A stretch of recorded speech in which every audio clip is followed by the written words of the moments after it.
Hello guys, welcome to my channel B school bro. और आज हम सीखेंगे एक नया चैप्टर जिसका नाम है रेशियो एंड प्रोपोर्शन। तो अब तक जो अपन ने सीखा था, जो दो चैप्टर था, उसका फर्स्ट चैप्टर का नाम था एवरेजेस एंड परसेंटेजेस का, और सेकंड चैप्टर था मिक्सचर्स एंड एलिगेशन का। तो मैंने पहले ही बताया कि मैंने जो ये डिजाइन किया हुआ है, ये अरिथमेटिक का कोर्स, ये मैं ऐसे डिजाइन किया हूँ कि जो भी नेक्स्ट चैप्टर है वो एक मतलब डायरेक्टली और इनडायरेक्टली कनेक्टेड रहेगा अपने प्रीवियस चैप्टर से। तो जब अपन ने मिक्सचर्स एंड एलिगेशंस पढ़े थे, तब अपने को पता चला कि कितना यूज आ रहा था परसेंटेजेस का और एवरेजेस का। वैसे ही अब अपन जब रेशियोस एंड प्रोपोर्शन सीखेंगे, तब भी अपने को कनेक्शन दिखेगा एवरेजेस एंड परसेंटेजेस का और मिक्सचर्स एंड एलिगेशन का। जब मिक्सचर्स पढ़े थे तो we have somewhat used ratio for our calculation, और जब अपन सॉल्व कर रहे थे तो रेशियो यूज किया था, लेकिन कभी अपन ने इन डेप्थ रेशियो के बारे में पढ़ा नहीं था। तो आज देखते हैं रेशियो एंड प्रोपोर्शन होता क्या है और उसके क्या क्या कंसेप्ट होते, फिर अपन डिग इन करेंगे क्वेश्चंस के लिए। ठीक है, तो चलो मैं बताता हूँ कि रेशियो एंड प्रोपोर्शन में क्या क्या होता है। तो फर्स्ट थिंग जो होता है रेशियोस एंड प्रोपोर्शन में, वो होता है रेशियो। तो रेशियो क्या है? रेशियो इज अ वर्ड जो अपन काफी यूज करते हैं, बट देन अगर किसी ने अपने को डेफिनेशन पूछा तो we might stumble upon that कि क्या है इसका प्रॉपर डेफिनेशन। तो रेशियो का ये डेफिनेशन होता है कि रेशियो ये बताता है कि दो कंपोनेंट है या दो अलग अलग नंबर है या दो अलग अलग इंग्रेडिएंट्स है, तो वो एक दूसरे से कैसे कनेक्टेड है करके। तो अगर जब ए और बी है, ये बताया अपन ने, और मैंने बताया कि ये ए और बी डायरेक्टली प्रोपोर्शनल है या डायरेक्टली कनेक्टेड है एक दूसरे से, तो उसको लिखेंगे हम रेशियो के फॉर्मेट में। तो जब ए और बी को रेशियो के फॉर्मेट में लिखना है तो एक कोलन यूज करते हैं। ये जो डबल डॉट होता है इसको बोलते हैं हम कोलन, इंग्लिश में बोलते हैं इसको कोलन। और जब डॉट और एक कोमा आता है तो इसको बोलते हैं सेमी कोलन। ठीक है, तो रेशियो दिखाने के लिए ए इज टू बी बोलेंगे, ए कोलन बी लिखेंगे, लेकिन ये जब पढ़ते वक्त है तब बोलते हैं ए इज टू बी। ठीक है, और मैथमेटिकली जब ये यूज करना है तब अपन ये इज टू को चेंज करके डिवाइड कर देते हैं, तो ए डिवाइडेड बाय बी। तो ये होता है रेशियो का एक छोटा सा कंसेप्ट। थेरोटिकली कुछ अपने को जान के कुछ करना नहीं है, ये थियरी एग्जाम है नहीं कि आप लोगों को थियरी में मैं बोर करवा दूंगा। ये है प्रैक्टिकल पॉइंट ऑफ व्यू, और इसमें क्वेश्चन सॉल्व करने का ट्रिक्स अपने को जानना है। तो बेसिकली रेशियोस में थोड़े बहुत ट्रिक्स होते हैं जो अपन सॉल्व करेंगे, जो मैं आपको बता दूंगा। तो वेरी फर्स्ट ट्रिक जो है ना, वो मैं बताता हूँ। Let's consider A upon B या ए इज टू बी या ए डिवाइडेड बाई बी, कुछ भी बोलो, is equal to X upon Y. अगर ये स्टेटमेंट अपने को गिवन है, ठीक है, तो अगर ये स्टेटमेंट अपने को गिवन है, तो first thing we can infer from this statement is A plus X upon B plus Y. मतलब मैंने दोनों के न्यूमरेटर को ऐड किया और दोनों के डिनोमिनेटर को ऐड कर दिया। तो जब दोनों के न्यूमरेटर को ऐड कर दिया और दोनों के डिनोमिनेटर को ऐड कर दिया, तो भी मेरे को एक सेम ही वैल्यू मिलेगा जो ए बाई बी का था या एक्स बाई वाई का था। ठीक है, एक क्विकली एक छोटा सा एग्जांपल लेके बता दूंगा मैं ये कैसा है। 1/2 इज इक्वल टू 2/4। ये आप लोग तो एग्री करते हो ना, 1/2 और 2/4 ये दोनों एक दूसरे से इक्वल है। तो अगर मैंने दोनों के न्यूमरेटर को ऐड कर दिया, अच्छा एक चीज मैंने नहीं बताया, जब रेशियो लिखते हैं तो ए डिवाइडेड बाय बी लिखते हैं। तो ये जो ऊपर का पार्ट होता है, ये जो डिवाइड के ऊपर का पार्ट है, इसको हम बोलते हैं न्यूमरेटर। और जो बी जो डिवाइड के नीचे का पार्ट है, उसको हम बोलते हैं डिनोमिनेटर। ठीक है, तो न्यूमरेटर और डिनोमिनेटर ये पता चल गया। तो अभी जब मैंने इन दोनों का न्यूमरेटर ऐड किया तो 1+2 आएगा 3, और 4+2 आएगा 6। तो 3/6 भी 1/2 हो गया। तो फर्स्ट स्टेटमेंट को मैंने आपको प्रूव करके दिखा दिया। ठीक है, अभी सेकेंड स्टेटमेंट, सेकेंड क्या है? अगर a by B is equal to X by Y ऐसा गिवन है, तो इसको उल्टा कर देंगे। तो b by A is equal to Y by X, मतलब दोनों को मैंने उल्टा कर दिया। तो यही वाले एग्जांपल लेके जल्दी से चेक कर लेंगे। 1/2 इज इक्वल टू 2/4 दिया हुआ है, तो दोनों को उल्टा कर दिया मैं। तो इसको क्या बोलते हैं, 2/1 इज इक्वल टू 4/2। ओरली करेंगे, थोड़ा दिमाग यूज करने का कोशिश करो, स्टेप बाय स्टेप ऐसे ही ग्रो होते सब लोग।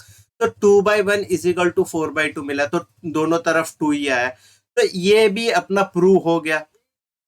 और इसको बोलते हैं इन्वर्टेंडो। इन्वर्टेंडो, ठीक है।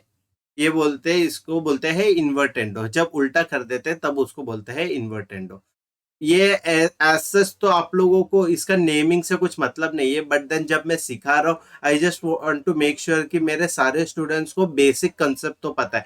कल को किसी ने बोला कंपोनेंडो डिविडेंडो, या फिर कुछ अलग सा टर्म यूज कर दिया इन्वर्टेंडो या अल्टरनेंडो, तब आप लोग ऐसा पूरा कंफ्यूज नहीं होना चाहिए, पूरा ब्लैंक नहीं होना चाहिए कि ये क्या बताया गया करके। तो इसीलिए मैं ये सब चीजों को काफी कम टाइम के लिए सही, लेकिन मैं आप लोगों को सब एक्सप्लेन कर रहा हूँ, ताकि आप लोगों को ये सब चीजों का भी ज्ञान रहे। तो अभी जो नेक्स्ट है, तो वो है कंपोनेंडो। कंपोनेंडो मतलब क्या है, जब डिवाइड होके जो नीचे वाला नंबर है डिनोमिनेटर, डिनोमिनेटर को न्यूमरेटर के साथ ऐड करोगे तो बनता है कंपोनेंडो। ठीक है, कंपोनेंडो, कंपोनेंडो।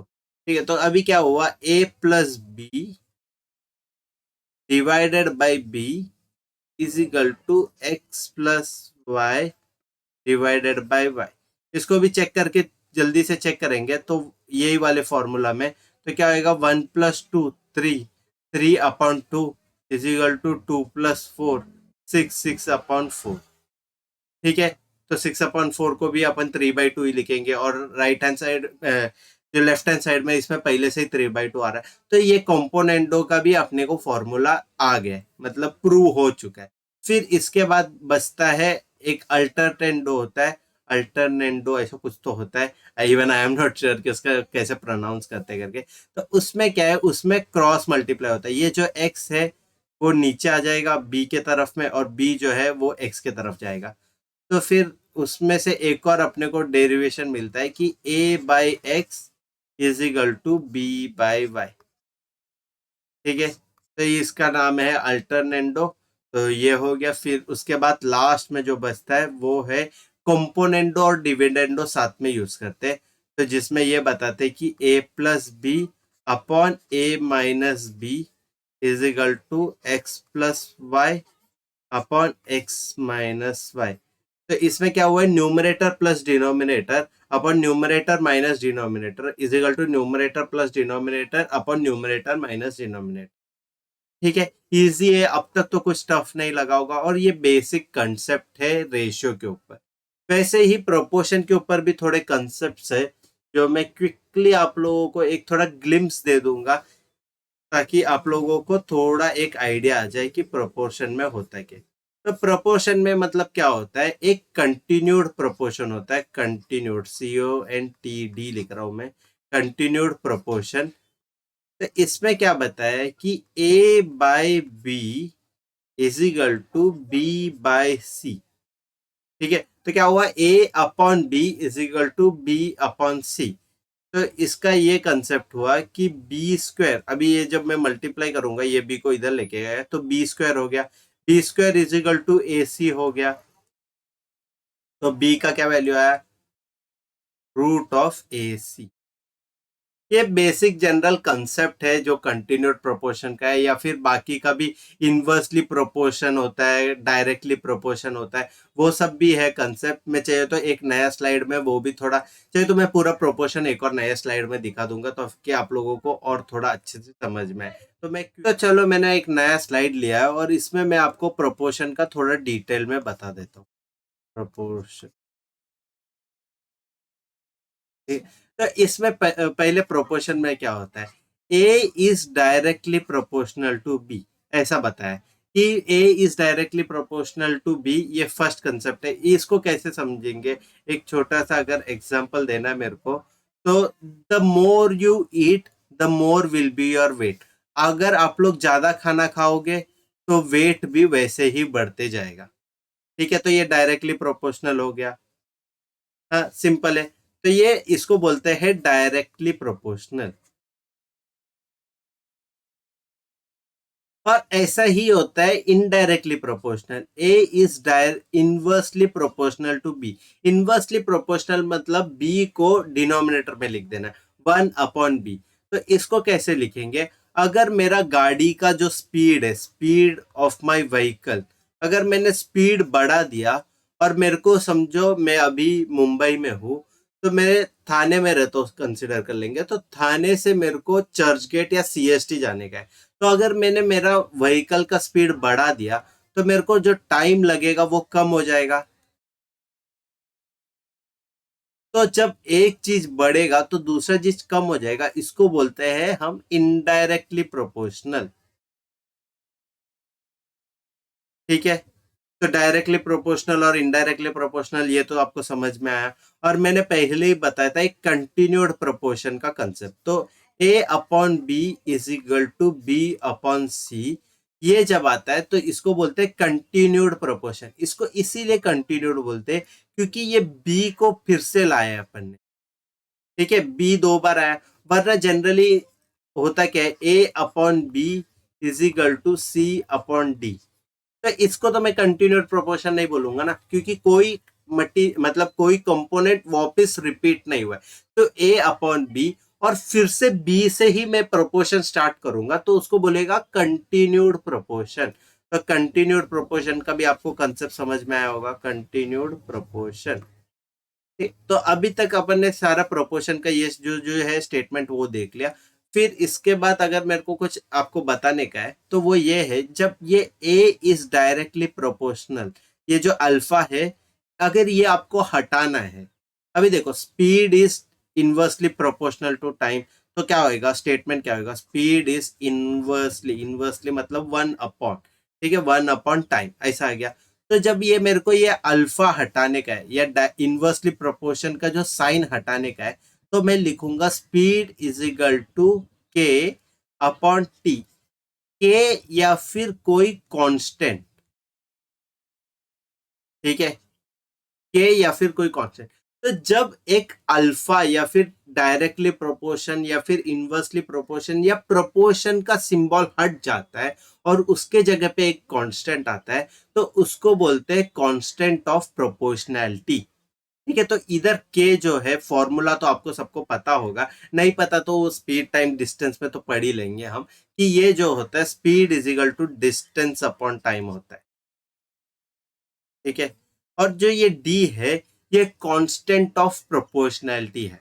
कि देखो अभी मैंने क्या एग्जांपल दिया, मैं थाने में रहता हूँ और मेरा जो डेस्टिनेशन है वो सीएसटी है, तो मैं जो मेरा डिस्टेंस है थाने से सीएसटी तक, ये तो फिक्स्ड है, ये कांस्टेंट है बोल सकते हैं।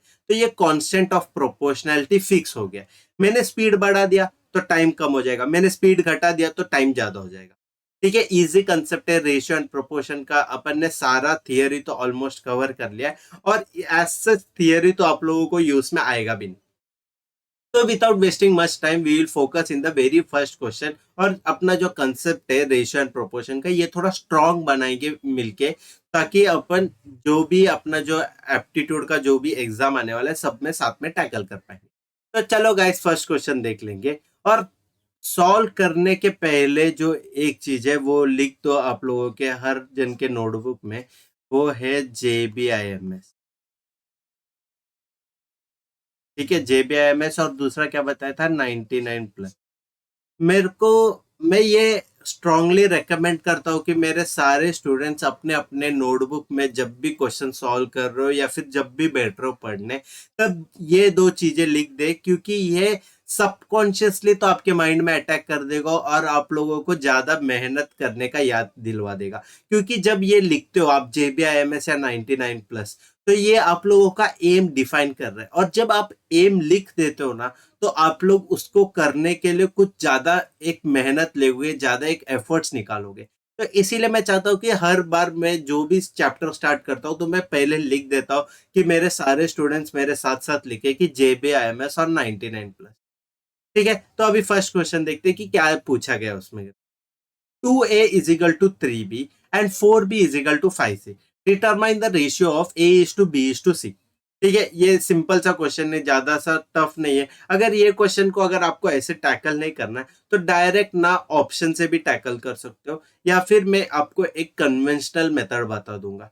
ठीक है, मैं पहले कन्वेंशनल मेथड बताता हूँ, फिर उसके बाद मैं ऑप्शन से कैसे ये वाले क्वेश्चन को टैकल करना है वो भी बता देता हूँ। ठीक है, तो कन्वेंशनल मेथड के लिए क्या करते हैं, 2a is equal to 3b is equal to K, ऐसा पकड़ लेंगे हम। तो अभी क्या अपने को ये पता है a is equal to B is equal to C होता है, तो a इक्वल टू बी तो होता ही है और b इक्वल टू सी भी होता है, लेकिन इसमें एक और चीज छुपा हुआ है, वो है a इज इक्वल टू सी। तो ये तीन चीज अपने को मिल गया। तो अभी यहाँ पे भी अपन फर्स्ट और लास्ट चीज को निकालेंगे, तो a का वैल्यू क्या आया, a का वैल्यू आया k/2। ठीक है, तो फर्स्ट वाले इक्वेशन से अपने को ये आया, और b का जो वैल्यू आया ये है अपने को k/3। ठीक है, तो ये दो स्टेटमेंट अपने को मिल गया। मैं फास्ट सॉल्व कर रहा हूँ क्योंकि मैं उम्मीद कर रहा हूँ कि 7 वीडियो हो गया अभी अपना, तो फिर अब तक तो आप लोग कैलकुलेशन में बहुत ज़्यादा वर्कआउट कर चुके होंगे। ठीक है, तो डायरेक्ट मैं लिख रहा हूँ इक्वेशन। तो मैंने कैसे लिखा हुआ है, मैं चाहिए तो इधर एक के लिए मैं बता देता हूँ, 2a इज इक्वल टू के लिया हुआ है, तो फिर 2 को नीचे लेके गया तो a का वैल्यू आया k/2, वैसे ही b का वैल्यू आया k/3। अभी क्या दिया हुआ है नेक्स्ट देखते, तो 4b is equal to 5c, ये दिया हुआ है, लेकिन b अपने को क्या पता है k/3 है, तो 4 इंटू k/3, मैंने b का वैल्यू इधर से सब्सटीट्यूट कर दिया है, तो b का वैल्यू इधर से इधर सब्सटीट्यूट किया इज इक्वल टू 5c। ठीक है, तो अभी c का वैल्यू क्या है, c is equal to 4k/, ये 5 नीचे जाएगा इधर मल्टीप्लीकेशन में, तो इधर लेफ्ट हैंड साइड जाएगा तो डिवीजन में आ जाएगा, तो 5 इंटू 3 हुआ 15। ठीक है, अब तक सब समझ में आया। तो अपने पास a का फॉर्मूला है a equal to k/2, b is equal to k/3 और c is equal to 4k/15। ठीक है, तो अभी क्या दिख रहा है अपने को, तीन अलग अलग नंबर दिख रहे हैं, 2, 3 और 15। तो इसका एलसीएम लेंगे, एलसीएम ऑफ 2, 3 और 15।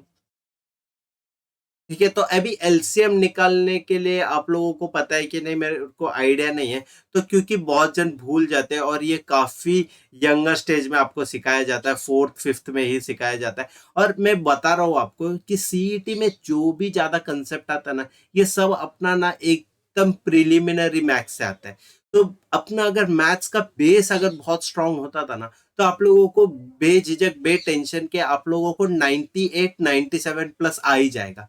लेकिन वो ही है कि जो आप फास्टर सॉल्व करते हो, वो सब कंसेप्ट ही इधर रह जाता है, और बहुत बच्चे लोग अपने जो स्कूल टाइम है वो ना रट रट के निकालते हैं कि लाइक उन लोग बाय हार्ट कर लेते हैं, ये वाला फॉर्मूला ऐसा ऐसा। मैथ्स भी मैंने देखा है कि बच्चे लोगों को बाय हार्ट कर देता है, पर ये अपना पूरा एजुकेशन सिस्टम का ही प्रॉब्लम है कि ऐसा चीज इम्प्लीमेंट किया जा रहा है और ऐसे चीज को अपन एंकरेज करते हैं कि लाइक अपने हमेशा मार्क्स के पॉइंट ऑफ व्यू से चलते हैं। तो बच्चे लोग कैसे करते हैं, मार्क्स लाना इजी स्टेप क्या है, बाय हार्ट करके वही सॉल्व कर लो करके। तो वो एक चीज के कारण अभी जब कॉम्पिटेटिव एग्जाम में आते हैं तब बहुत लोग फंस जाते हैं, जबकि उनको 95 93% तो 10th में रहता ही है। ठीक है, तो ये देखते हैं एलसीएम, थोड़ा अपन टॉपिक से भटक गए थे। तो एलसीएम ऑफ 2 3 15, तो एलसीएम ऑफ 2 3 15 क्या होता है, एलसीएम मतलब 2 का जो मल्टीपल है 2 ही है, 3 का जो मतलब फैक्टर्स जो बोल रहा हूँ, 2 का फैक्टर 2 और 1 है, 3 का फैक्टर 3 और 1 है क्योंकि दोनों प्राइम नंबर है। 15 का जो फैक्टर है, 15 का फैक्टर 3 एक हुआ, 5 एक हुआ और एक 1 हो गया। हाँ, और 15 भी है, ऑफकोर्स 15 भी रहेगा। ठीक है, तो 15 तो अपन नेगलेक्ट कर देंगे, ये 1 3 5 लेंगे। तो अभी ये तीनों को अपने मतलब इसमें से अपने को सारा नंबर एक बार लिखना है, तो 2 किधर भी नहीं है तो 2 एक बार आ जाएगा, 3, तो 2 एक बार आ गया तो कट हो गया, फिर 3, तो 3 दोनों तरफ आ गया तो 3 भी कट गया, फिर उसके बाद 5, 5 भी लिख दिया अपन ने। ठीक है, फिर उसके बाद जो बचा है 1, तो 1 से मल्टीप्लाई करके भी कुछ ऐसा फर्क नहीं आएगा। तो मेरे को ये समझ में आ गया 2, 3, 15 का जो अपना एलसीएम है ये है 30। 5 3 जा 15, 15 इंटू 2 30 या 2 5 जा 10, 10 इंटू 3 30। तो अपने को पता चल गया कि जो ये एलसीएम है 2, 3 और 15 इसका वैल्यू आया 30। तो अभी एक नया चीज करना पड़ेगा जो है के को अपने को सब्सटीट्यूट करना पड़ेगा। के इज इक्वल टू ये जो एलसीएम आया वो 30x 30x सब्सटीट्यूट करना पड़ेगा। तो इधर के जगह पे अगर मैंने 30x लिख दिया तो 2 2 कट गया, ठीक है, और इधर भी 30x लिख दूंगा और इधर भी मैं 30x लिख दूंगा, ठीक है। तो a का वैल्यू क्या आया 30/2 15, तो 15x आया a का वैल्यू। मैं थोड़ा फास्ट जा रहा हूँ, मेरे को खुद को फील हो रहा है क्योंकि मैं ये आप लोगों के लिए फास्ट जा रहा हूँ, आप लोगों का स्किल्स डेवलप करने के लिए, ठीक है। और b का वैल्यू क्या है, b का वैल्यू आया 30/3 10x। और ये कुछ ऐसा बड़ा सा रॉकेट साइंस वाला क्वेश्चन तो है नहीं, काफी सिंपल सा क्वेश्चन है। तो आप लोग जरूर ये टैकल कर पाओगे, मेरे को ये उम्मीद, ठीक है। और c का वैल्यू क्या है 15, 30 कट हो जाएगा, 2 आ जाएगा और 4 भी है इधर, तो 4 इंटू 2 8, 8x। तो अभी a is to B is to C, अरे यार c is equal to 8x आया। तो a is to B is to C क्या आएगा 15 इज टू 10 इज टू 8। तो 15 इज टू 10 इज टू 8 किधर दिखा अपने को, ऑप्शन बी में। तो इसका आंसर आया बी। उम्मीद करता हूँ ये वाला फर्स्ट स्टेप, फर्स्ट मेथड जो है ये अपने को समझ में आया। मैं अभी एक और मेथड से ये क्वेश्चन सॉल्व करके दिखाऊंगा जो कि काफी सिंपल है, बट देन फिर मैं प्रिफर करता हूँ कि आप यही वाला मेथड यूज करना, क्योंकि ये वाला मेथड कैसा है, एक कॉम्प्रिहेंसिव मेथड है कि कोई भी कौन से भी टाइप का क्वेश्चन आ जाएगा ना, आप ये मेथड से 100% उसको टैकल कर। और जो दूसरा मेथड है वो इनवर्स में थोड़ा अच्छे से काम नहीं कर पाता, ठीक है। तो चलो जल्दी से देखते हैं नेक्स्ट वाला मेथड क्या था। तो ये जो सेकंड मेथड है तो वो ऐसा है कि अपने को डायरेक्ट जो सॉल्यूशन है ना वो सब्स्टिट्यूट करने का है। तो अभी फर्स्ट ऑप्शन ए सब्स्टिट्यूट करके देखते हैं। तो ए में क्या दिया हुआ है, ए का वैल्यू आएगा 6, बी का वैल्यू आएगा 4 और सी का वैल्यू आएगा 3।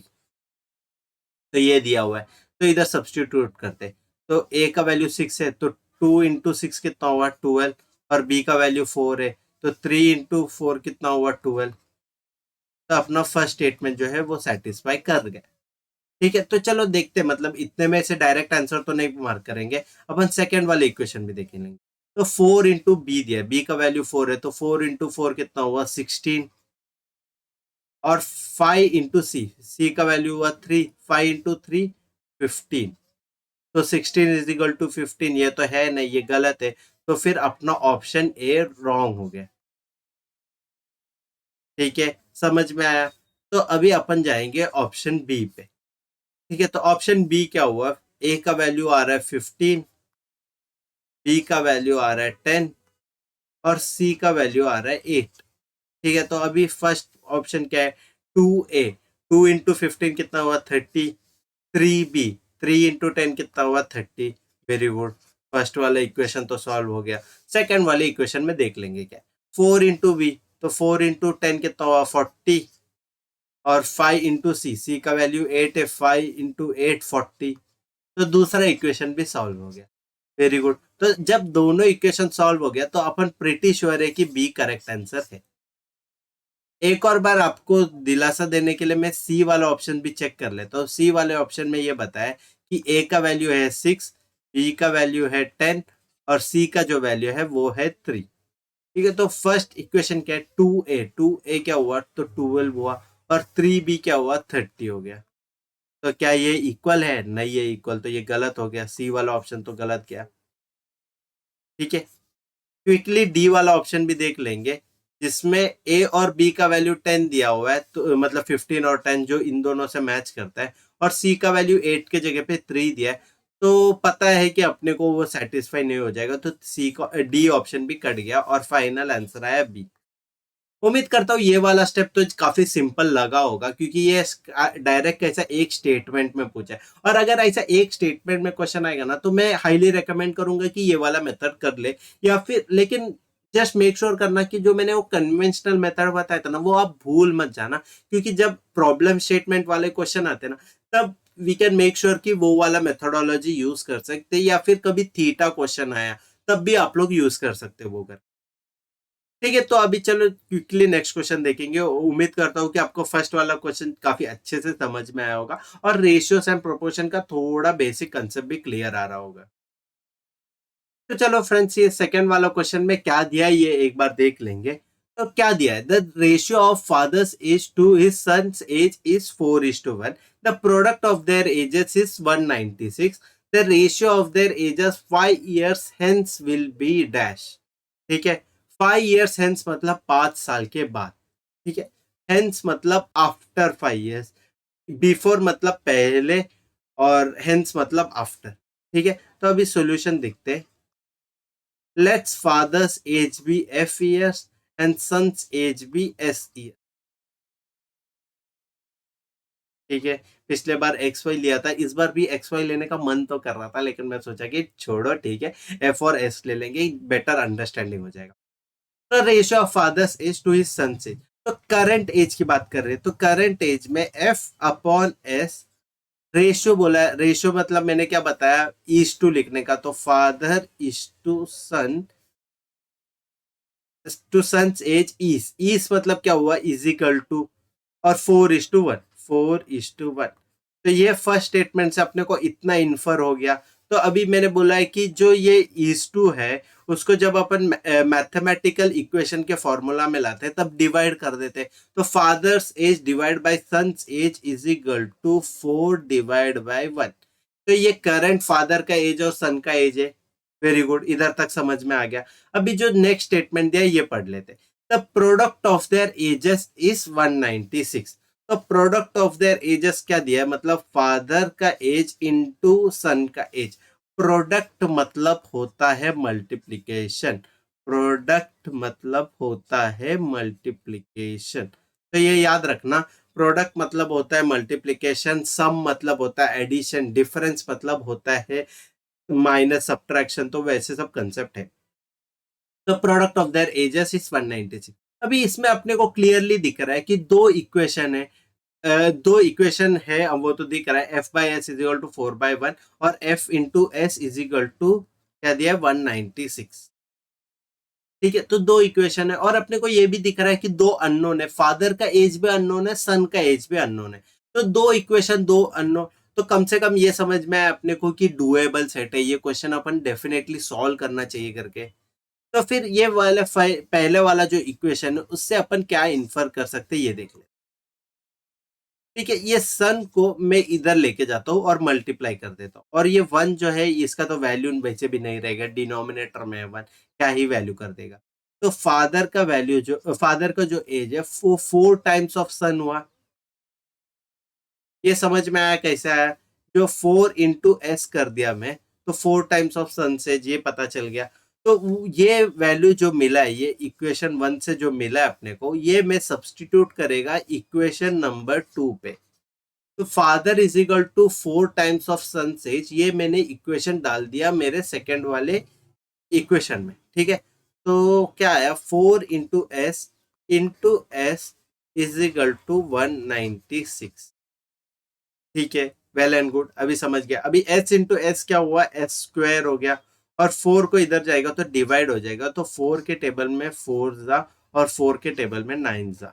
तो 4 के टेबल में 4 जा 16 हुआ, 16 19 में से गया तो 3 आया, तो 36 को 4 के टेबल में 9 जा 36, तो 49। तो सन का एज जो आया वो आया 7, क्योंकि रूट ऑफ 49 क्या है, रूट ऑफ 49 निकालेंगे ना, सॉरी मैं इधर एक और स्टेप लिख देता हूँ, S is equal to root of 49। तो रूट ऑफ 49 क्या होता है, +-7 होता है, तो +-7, लेकिन -7 तो किसी का एज हो ही नहीं सकता ना, सिंपल। अभी तक सब समझ में आ गया। ठीक है, वेल एंड गुड। तो अभी सन का एज अपने को मिला 7 है करके, तो फादर का एज फर्स्ट वाले इक्वेशन में सब्स्टिट्यूट करके मिल जाएगा। तो सन का एज जो है वो आया अपने को 7, और फादर का जो एज है वो अपने को सब्स्टिट्यूट करके आया, तो 7 × 4, 7 4 = 28। ठीक है, इधर तक सब समझ में आया, उम्मीद कर रहा हूँ आप लोगों को। अभी क्या बताया, 5 years hence। ठीक है, तो अभी 5 साल के बाद, ये आज का एज है। अगर आज का एज मेरा अभी 25 है समझो, तो 5 साल बाद मेरा क्या एज हो गया, 30 हो गया। तो ये फादर भी तो एज करेगा, तो फादर 5 साल के बाद क्या होगा, तो 5 years डाउन द लाइन। तो 5 years, सन का क्या हुआ, 7 + 5, तो 7 + 5 कितना हुआ, 12 हुआ। उम्मीद कर रहा हूँ कि आप लोग फॉलो कर पा रहे मेरा सब स्टेप्स, क्या क्या मैं बता रहा हूँ करके। ठीक है, तो अभी फादर का जो एज हो गया 28 + 5 होगा, तो 28 + 5 कितना हो गया, 33। सिंपल। तो फादर इज टू सन का एज पूछा है, तो जिसका वैल्यू आएगा 33 / 12, क्योंकि कोई नंबर से कट नहीं रहा है। हाँ, एक नंबर से कटेगा जो है 3। ठीक है, तो इसको अपन फिर से लिख सकते हैं, 11/3 के टेबल में 11 सा जाएगा, और 3 के टेबल में इधर जाएगा 4 सा। तो ऑप्शंस में जल्दी से देखते हैं, 11/4 या 33/12 है क्या करके। तो ऑप्शन ए में डायरेक्ट क्लियरली दिख जा रहा है कि 33/12 है करके। तो फिर ज्यादा वेट किए बिना ऑप्शन ए मार्क कर देंगे और नेक्स्ट क्वेश्चन पे फोकस कर देंगे। ठीक है, इजी सा कंसेप्ट है, कुछ ज्यादा डिफिकल्ट नहीं लग रहा है ना, कि मतलब स्टेप बाय स्टेप जा रहे। फर्स्ट वाला क्वेश्चन एकदम ट्रिवियल सा क्वेश्चन लिया, एकदम बेस वाला क्वेश्चन लिया। सेकंड वाले क्वेश्चन में थोड़ा सा नया कंसेप्ट लाने का कोशिश किया, कि प्रॉब्लम स्टेटमेंट से कैसा रेशियोज को निकालते वो सब समझ में आया। तो स्टेप बाय स्टेप ऐसे ग्रो हो रहा है। और ये वाला वीडियो, हाँ, रेशियो एंड प्रोपोर्शन में एक चीज मैं बताना भूल गया, कि रेशियो एंड प्रोपोर्शन जो आने वाला वो LOD 1 और LOD 2 के कंसेप्ट में ही आएगा। तो अभी ये जो अपन कर रहे हैं वो है LOD 1। रेड पेन ले लेता हूं मैं। हाँ, तो ये जो आ रहा है वो है LOD 1। तो वैसे ही LOD 2 भी आएगा, जिसमें अपन सच में गेम को स्टेप अप करेंगे। तो ये वाला वीडियो तो आप लोग मतलब खुद से सॉल्व करने का ट्राई मत करना, मेरे साथ मेरा ही सब आंसर देख लेना और मेरे साथ सारा स्टेप समझ जाना, ताकि जब LOD 2 होएगा तब मैं बोलूंगा आप लोगों की पॉज करके खुद से ट्राई करना सब। तो तब खुद से ट्राई करना सॉल्व, और फिर वो आप लोगों को कमेंट सेक्शन में बताना है कि आप लोगों से सॉल्व हुआ कि नहीं। ठीक है, तो चलो देखते हैं अगला क्वेश्चन। तो चलो फ्रेंड्स, नेक्स्ट वाला क्वेश्चन देखते हैं। ये वाला क्वेश्चन देख के मेरे को याद आया कि मैंने जब आप लोगों को थियरी बताया, तो एक और चीज मेरे से रह गया बताने। वो है एंटीसीडेंट और कॉन्सिक्वेंट। मतलब जब मैंने बताया था कि A/B जो होता है, A/B जो होता है, तो ये मैंने A को क्या बताया, न्यूमरेटर बताया, और B को जो बताया मैंने वो डिनोमिनेटर बताया। Very good. तो यही मैंने बताया। तो और एक और नाम होता है इसका, वो होता है कि ए मतलब एंटीसीडेंट और बी मतलब कॉन्सिक्वेंट। ठीक है, ये वाला समझ में आ गया कैसे याद रखने का। जब भी आप लोग रेशियो लिखते हो तो A/B लिखते, तो A/B में से ऐसे याद रखने का, ए जो है वो न्यूमरेटर में, और जो भी है बाकी सब तो डिनोमिनेटर में। तो ए वाला जो टर्म है, एंटीसीडेंट जो टर्म है, एंटीसीडेंट मतलब न्यूमरेटर से कंपेयर करने का, और जो कॉन्सिक्वेंट है या फिर जो दूसरा नंबर है वो नीचे जाता है, तो बी से डिनोट करता है, ऐसे याद रखना। ठीक है, सिंपल।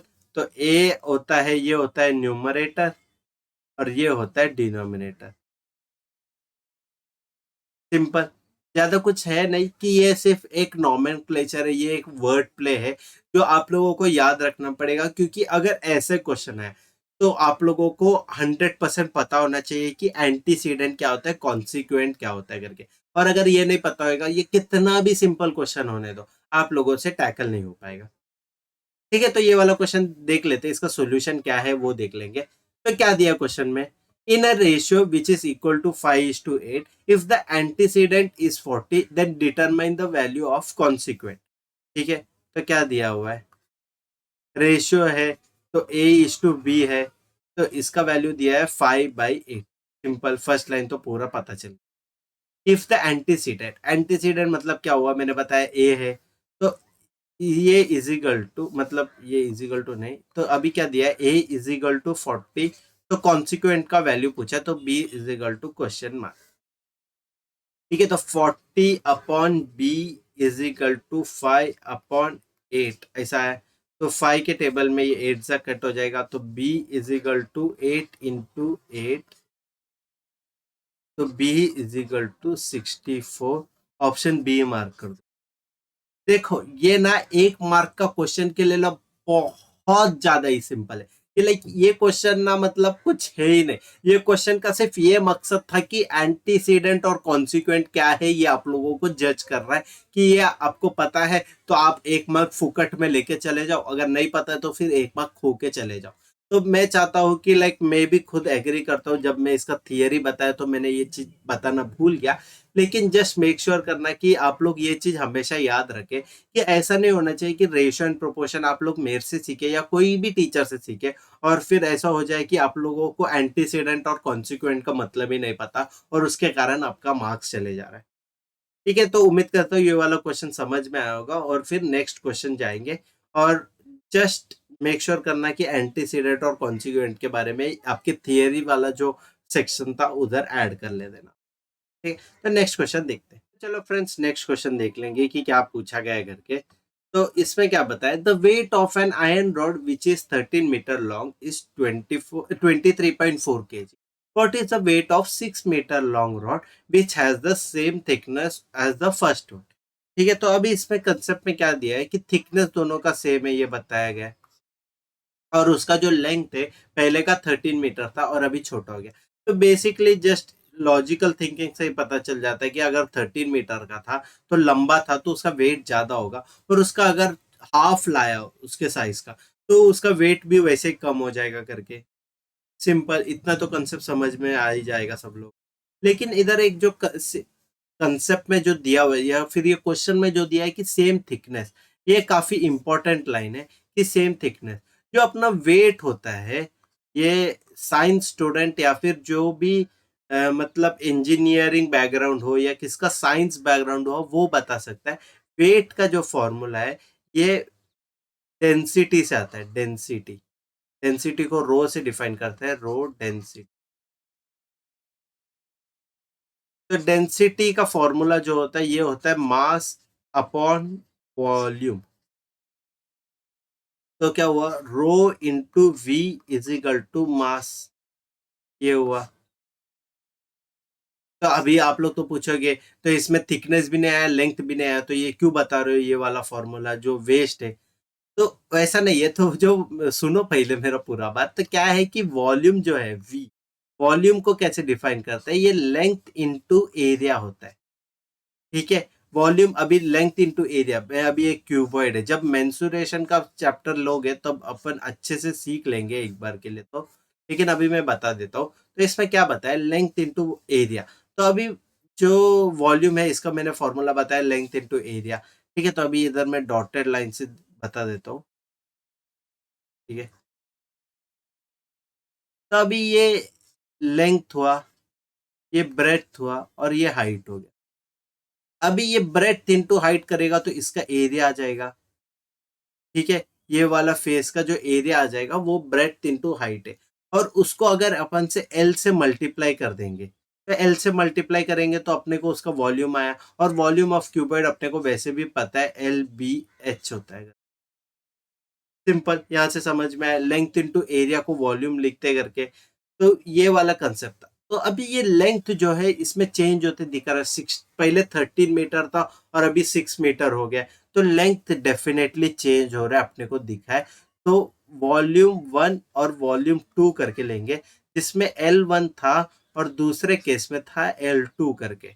और क्योंकि सेम थिकनेस बताया तो ए दोनों में सेम रहेगा, एरिया दोनों में सेम रहेगा। थिकनेस से एरिया कैसा होता है, अगर अभी ये पेन ही ले लो आप लोग कंसेप्ट के लिए, तो ये पेन का जो थिकनेस है इधर से जो आप लोगों को थिकनेस दिखेगा, ये दोनों में अगर मैंने कांस्टेंट दिया और एक पेन इतना लंबा है और एक पेन बहुत छोटा है, ठीक है, तो अगर ऐसा सेम रहेगा सिनेरियो, तो आप लोगों को पता है एरिया सेम हो जाएगा।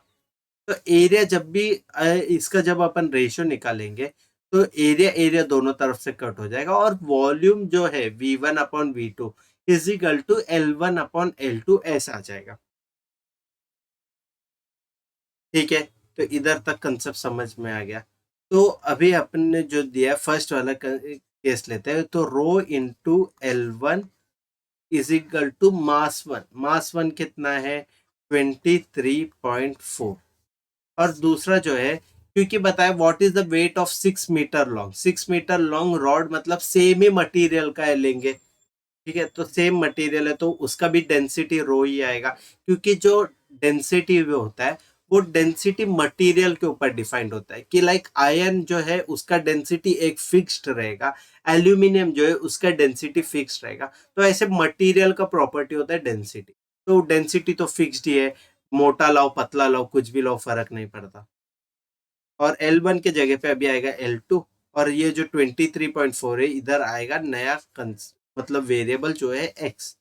तो रो रो भी कट हो गया। अभी L1 जो इनिशियल लेंथ था वो था 13 मीटर, और जो फाइनल लेंथ है वो है 6 मीटर, और अभी जो ये है 23.4, और ये जो है ये है x।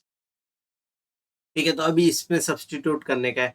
तो अभी 13 के टेबल में 1 जा, 13 के टेबल में 1 जा, और फिर क्या होता है तो ये 104 होता है। तो 13 8 जा 104 होता है, तो 1.8 आया है इसका वैल्यू। तो 1.8 इंटू 6 करना पड़ेगा, x is equal to 1.8 into 6।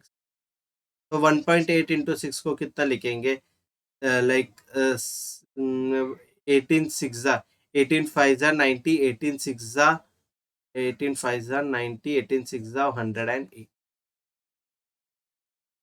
तो 108 और एक डेसिमल के बाद फुल स्टॉप, तो अपना ऑप्शन आया ए। इजी क्वेश्चन था, एक नया कंसेप्ट अपन ने यहाँ पे सीखा। जो वेट होता है वो मतलब डेंसिटी से आता है, तो density is equal to mass upon volume. तो volume is equal to length into area, area इधर दिया हुआ है सेम थिकनेस है, तो फिर एरिया को जो वैल्यू है अपना वो दोनों में मतलब इनिशियल स्टेज और फाइनल स्टेज में सेम आ गया। तो ये जो वॉल्यूम है ये प्योरली चेंज हो रहा है लेंथ के बेसिस पे। तो L1/L2 मिल गया, तो 23.4 उसका इनिशियल वेट था, और फाइनल वेट अपने को पूछा गया था जब लेंथ ऑफ रॉड 13 था और फिर उसके बाद 6 हो गया था, ये वाला कंसेप्ट।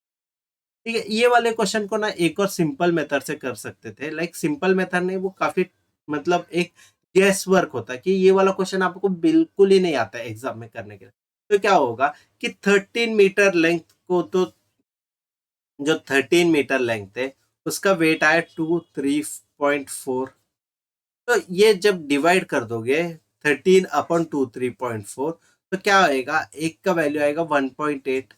तो इससे अपने को मिलता है कि 1 मीटर का जो वेट है वो 1.8 है। अभी इजीली क्वेश्चन पूछा है कि 6 मीटर का कितना है, तो 6 मीटर का 1.8 इंटू 6 करना है। तो 1.8 इंटू 6 डायरेक्ट आता है आंसर अपना 10.8। तो ऑप्शन ए फिर से मार्क कर दे।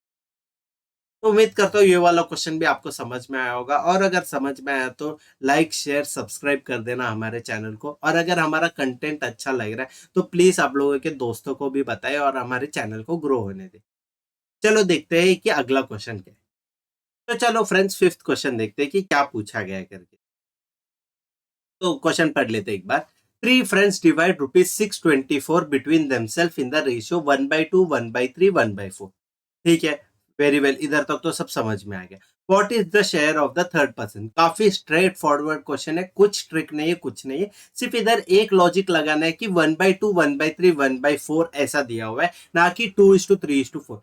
2:3:4 रहता तो ये वाला क्वेश्चन चुटकियों में सॉल्व हो जाता था अपन से, बरोबर। लेकिन क्योंकि 1/2 1/3 1/4 दिया है, तो फिर यहाँ पे अपने को एक नया चीज सीखना पड़ेगा, जो कि मैं अभी आपको बता दूंगा क्या है। तो उम्मीद करता हूँ कि मेरे को आप लोगों को फर्स्ट वाला जो क्वेश्चन है वो याद रहेगा, उसमें अपन ने जैसा कन्वेंशनल मेथड फॉलो किया था वो याद रहेगा। तो वो ही सेम अपन यहाँ पे भी अप्लाई करने वाले, वही सेम मेथोडोलॉजी यहाँ पे अपन अप्लाई करने वाले। तो वो ये है कि ए बी और सी है, ऐसा मैंने कंसिडर किया है, वो तीन फ्रेंड्स का नाम। ठीक है, और अपने को सी का जो शेयर है वो ढूंढना है। तो अभी ए का जो रेशियो है वो 1/2 है, बी का जो रेशियो है 1/3 है, और सी का जो रेशियो है 1/4 है।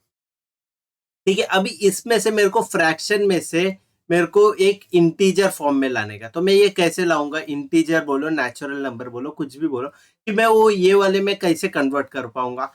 तो मैं कन्वर्ट कर सकता हूँ जब मैंने ये 1/2 1/3 1/4 के एलसीएम से, मतलब 2 3 और 4 के एलसीएम से मल्टीप्लाई कर दूंगा। तो जब 2 3 और 4 के एलसीएम से मैंने ए को बी को सी को इंडिविजुअली मल्टीप्लाई कर दूंगा, तो मेरे को आएगा फ्रैक्शन के टर्म्स में। ठीक है, सॉरी, फ्रैक्शन से मेरे को इंटीजर्स के टर्म में आ जाएगा। तो अभी देखते हैं क्विकली कि 2 3 और 4 का कैसे निकालते हैं एलसीएम। इसके पहले वाले क्वेश्चन में भी मैंने बताया था, लेकिन उधर जगह की कमी थी, तो फिर शायद थोड़ा अंडरस्टैंडिंग में थोड़ा प्रॉब्लम आ सकता है, तो फिर मैं यहाँ पे फिर से बताता हूँ। तो अभी टू टू को कैसे लिख सकते हैं, 1 × 2। ठीक है, टू क्योंकि एक प्राइम नंबर है, तो इसका दो ही ये आएगा फैक्टर, एक है और एक दूसरा दो है। थ्री थ्री का भी वैसे ही कैसे, 1 × 3 ये हो गया 3। 4 का वैल्यू है 1 × 2 × 2। तो इसके फैक्टर्स ऐसे बने। ठीक है, 2 बार 2 आया, फेयर इनफ। तो अभी मैं क्या बोला, अभी सबको एक एक बार लिखना है, सब नंबर को एक एक बार लिखने का और प्रोडक्ट करने का। तो एलसीएम कैसे बना, तो पहले तो 1 सब में आ रहा है, तो 1 × तो 1 लिख दिया एक बार, तो 1 सब जगह से एक बार कट हो जाएगा। फिर उसके बाद 2 लिखता हूँ, 2, तो 2 भी एक बार कट हो जाएगा। तो अभी इधर 2 बार 2 है, तो दोनों 2 को कट करना है क्या, नहीं, दोनों 2 को नहीं कट करना, एक ही 2 को कट करना। अभी क्या बचा, 3 बचा, तो 3 को लिख देंगे एक बार। तो और एक 3 किधर भी है, तो वो भी कट कर लेते थे। और या फिर अभी 4, मतलब अभी सिर्फ एक 2 बचा है, तो वो 2 भी लिख देंगे। तो ये हुआ एलसीएम। तो अभी 2 × 2 4, 4 3 12। तो 2 3 और 4 का जो एलसीएम है वो बना अपना 12। ठीक है, तो ये पूरे टर्म को, ए को बी को सी को इंडिविजुअली अपन मल्टीप्लाई कर देंगे 12 से। ठीक है, मेरे सारे स्टूडेंट्स को समझ में आया है, मैं ऐसा उम्मीद करता हूँ। तो फिर अपन नेक्स्ट स्टेप पे जाते हैं। नहीं समझ में आया तो पॉज करो, थोड़ा बैक जाओ और एक बार देख लो कि कैसे एलसीएम क्या है। एलसीएम काफी ट्रिवियल स्टफ है, तो फिर इसीलिए मैं उस पर ज्यादा टाइम नहीं दे रहा हूँ, ज्यादा एम्फोसिस नहीं कर रहा हूँ, क्योंकि वो बाय डिफॉल्ट आप लोग सबको आता ही होगा, और अगर नहीं आता इसीलिए मैंने एक बेसिक से समझा दिया था। ठीक है, तो अभी 1/2 × 12 करूंगा तो आएगा 6। 1/3 × 12, 1/2 × 12 एक बार, फिर 1/3 × 12 एक बार, तो 1/3 × 12 आएगा 4, और 1/4 × 12 करूंगा तो आएगा 3। तो फाइनल वैल्यू क्या आएगा, 6:4:3। तो A:B:C जो आया, तो 6 के 4 के और 3 के आया। ठीक है, तो ऐसे टर्म्स में डिवाइड हो गया ये। तो अभी जो बताया, इनके पास टोटल प्राइस कितना था, 624। तो टोटल वैल्यू कितना है, 6 + 4 10, 10 + 3 13 के। तो जो 13 के है उसको डिवाइड करने का है 624 के, मतलब टोटल अमाउंट में से। तो के का वैल्यू क्या आएगा, 624 / 13। तो अभी ये 13 प्राइम नंबर है, तो फिर इधर आपको 13 का टेबल नहीं आता, तो आप बुरी तरह फंस जाओ। ठीक है, तो अभी 13 के टेबल में 13 1 ज़ा 13, 13 5 ज़ा 65 आता है, तो 13 4 ज़ा आएगा, 13 4 ज़ा 52 होता है, और 104 होता है। 104 13 के टेबल में, 13 8 ज़ा 104 आता है। ठीक है, 13 8 ज़ा 104 आता है। तो पूरा के का वैल्यू जो आया वो आया 48। सिंपल, थोड़ा टफ है ऐसा लग रहा है आप लोगों को। मैं फिर से एक और बार पूरा क्वेश्चन बता देता हूँ फाइनल आंसर सॉल्व करने के बाद। तो अपने को इधर के से क्या मिला, के का वैल्यू 48 मिल गया, और अपने को पूछा थर्ड आदमी का शेयर। तो थर्ड आदमी का वैल्यू कितना हुआ, 3 के। तो 3 × 48 करना पड़ेगा। 3 × 48 कैसे करेंगे, 3 × 50 कर लेंगे। 3 × 50 कितना हुआ, 150। 150 में से 6 माइनस कर देंगे, तो 150 में से 6 माइनस करेगा तो आंसर आएगा 144। तो आपका ऑप्शन आया डी करेक्ट आंसर। ठीक है, मैं फिर से बताता हूँ पूरा क्वेश्चन, आप प्लीज अच्छे से ध्यान से सुनिएगा क्या बताया। तो ए बी और सी दिया हुआ है, तो ए का वैल्यू है 1/2, बी का वैल्यू है 1/3, सी का वैल्यू है 1/4। क्योंकि ये फ्रैक्शन में दिया है तो अपना फर्स्ट स्टेप हुआ कि ये फ्रैक्शन को अपने को इंटीजर फॉर्म में कन्वर्ट करना है। तो अभी इंटीजर फॉर्म में कैसे कन्वर्ट करेंगे, उनका तीनों का डिनोमिनेटर लेंगे, डिनोमिनेटर का एलसीएम लेंगे और वो तीनों को इंडिविजुअली मल्टीप्लाई कर देंगे। तो 1/2 1/3 1/4 में से अपन ने 2 3 4 लिया, 2 3 4 का एलसीएम मिला अपने को 12, 12 को सारे में से मल्टीप्लाई कर दिया। तो ए का जो फाइनल वैल्यू आया इंटीजर टर्म में रेशियो में वो आया 6, बी का आया 4, सी का आया 3। ठीक है, तो ए का वैल्यू 6, बी का वैल्यू 4, सी का वैल्यू 6 आया, सी का वैल्यू 3 आया। तो इसका टोटल जो वैल्यू आया वो आया 13। ठीक है, तो 13 के तो अपन ने इवेल्युएट किया 624 के साथ और के का वैल्यू लाया। ठीक है, अभी आप लोग पूछोगे कि 13 के क्यों लाया है, तो ये मैंने एक एप्पल पाई के फॉर्मूला में बता दिया था आप लोगों को पिछले बार भी। तो इसमें एप्पल पाई में ये कैसा है, ये टोटल एप्पल पाई 13 हिस्से में है। ठीक है, तो 13 हिस्से में है और ए जो है वो 6 हिस्सा लेता है, 6 हिस्सा मतलब हाफ से थोड़ा कम। ठीक है, तो ये इतना हिस्सा लिया ए। ठीक है, फिर इसके बाद जो आएगा बी लेगा, बी कितना हिस्सा लिया, बी लिया 4 हिस्सा। ठीक है, तो इसके बाद थोड़ा जगह और बच गया तो वो लिया सी ने। ठीक है, तो ए बी और सी, ए बी और सी मिला के टोटल कितना लिया, 13 पीस। ठीक है, यही बताया क्वेश्चन में, ए बी और सी मिला के 13 लिया। ए ने इंडिविजुअली 6 लिया, बी ने लिया 5 और बी ने लिया 4 और सी ने लिया 3।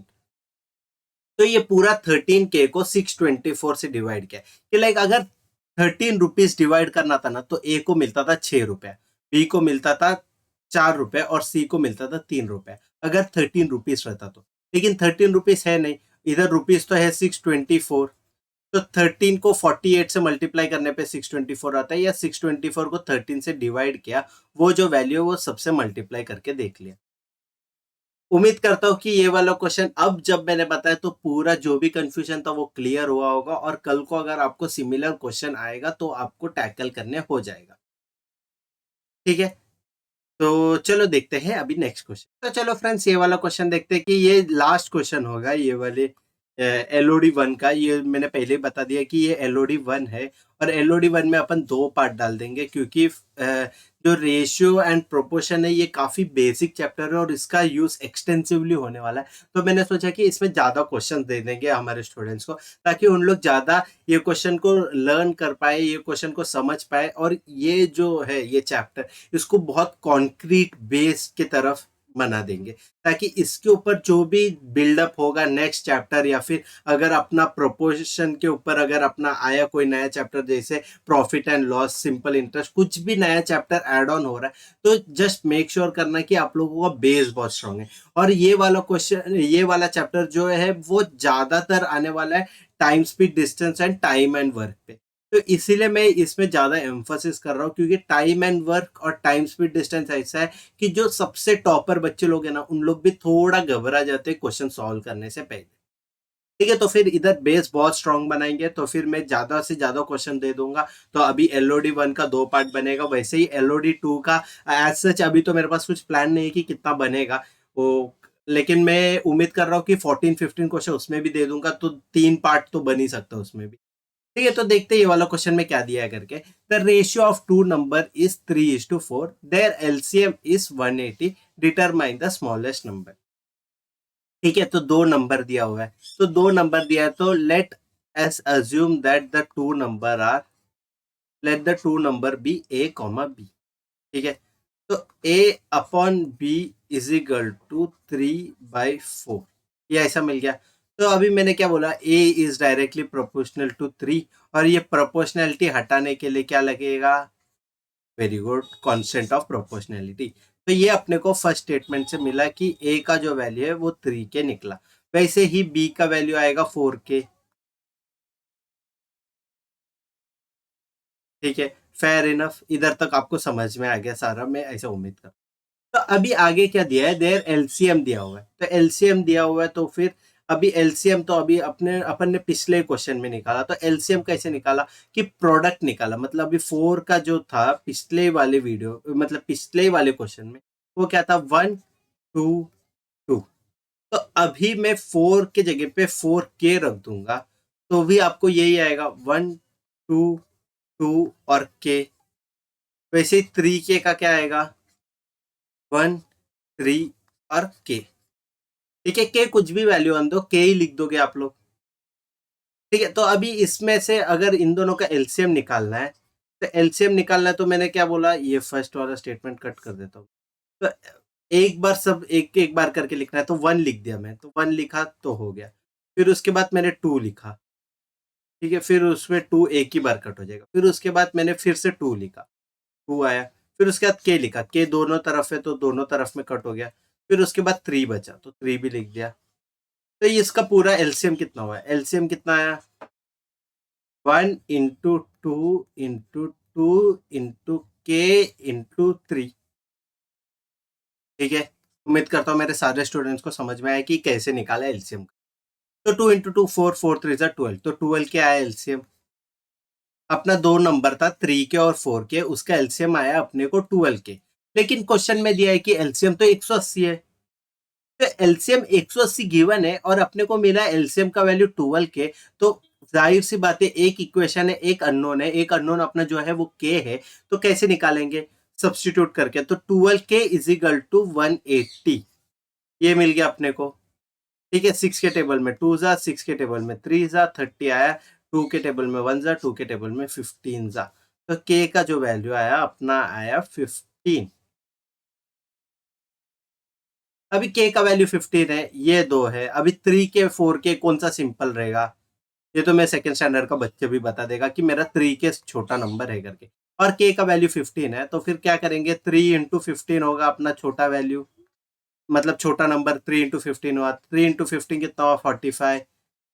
मेरे सारे बच्चे ऑप्शन बी मार्क कर देंगे और आगे बढ़ जाएंगे। ठीक है, तो यही मतलब काफी सिंपल सा क्वेश्चन, तो कुछ ज्यादा ट्रिक नहीं लगा। रेशियो एंड प्रोपोर्शन का काफी बेसिक सा कंसेप्ट है, वो अपन ने सॉल्व किया कि ए बाई बी को 3/4 लिया, ए इज डायरेक्टली प्रोपोर्शनल टू 3, ये पता चल गया अपने को। ए इज इक्वल टू 3 के लिया, बी इज इक्वल टू 4 के लिया। फिर उसका एलसीएम निकाला था। अगर एलसीएम नहीं आता है आप लोगों को निकालना, तो फिर मैं आपको एक बार एडवाइस कर दूंगा कि आप लोग कोई तो रैंडम नंबर लो और उसका एलसीएम और एचसीएफ, दो टर्म होता है, एक एलसीएम होता है और एक एचसीएफ होता है, एलसीएम और एचसीएफ।